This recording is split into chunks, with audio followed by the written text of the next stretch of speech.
On est le 1er mars 1987, il est 11h15, M6 naît d'une libéralisation de la télévision en France. Évidemment, en 1987, c'est le début de la petite maison dans la prairie, mais aussi de Turbo et du 6 minutes.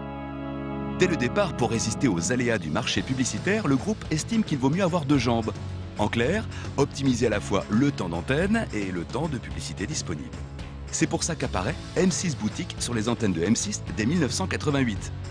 Puis pour poursuivre cet effort initial de diversification, M6 Interaction est lancé en 1992 pour commercialiser des pins. Et ce n'est que le début d'une belle histoire. Cette année-là, M6 réalise son premier exercice bénéficiaire.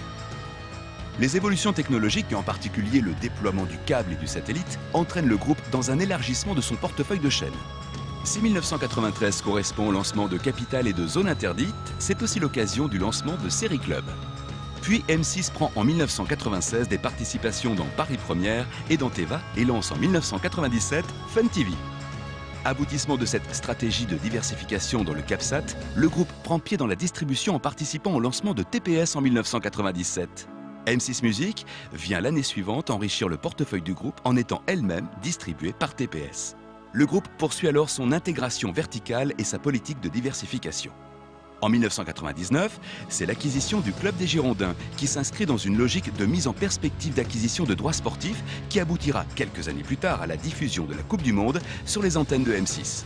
En 2000, c'est la création de M6 Web dans le monde de l'Internet, puis en 2001 de SND, la société nouvelle de distribution dans l'univers du cinéma.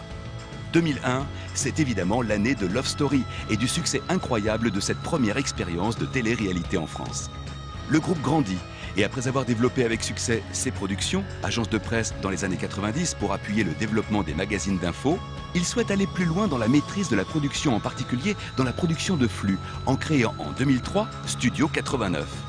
En 2005, le PAF change complètement avec l'annonce de l'arrivée de nouvelles chaînes gratuites sur la télévision numérique terrestre. Le groupe propose un projet et en novembre 2005, W9 voit le jour comme deuxième chaîne gratuite du groupe.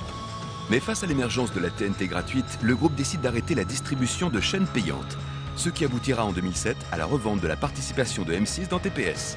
Dans le même temps, la chaîne M6 passe à l'offensive pour s'affirmer naturellement dans son nouveau costume de chaîne historique et change de dimension. Coupe du Monde, JT, contrat cadre avec les plus grands studios américains et lancement de grandes marques programmes. Le groupe poursuit sa politique de diversification de manière de plus en plus industrielle. En 2005, M6 Web lance M6 Mobile by Orange, en choisissant de ne pas devenir MVNO mais d'avoir un contrat de licence.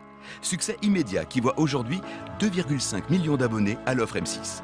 2005, c'est aussi le rachat de Mr Good Deal et ainsi de la prolongation des activités de vente à distance engagées avec le téléachat.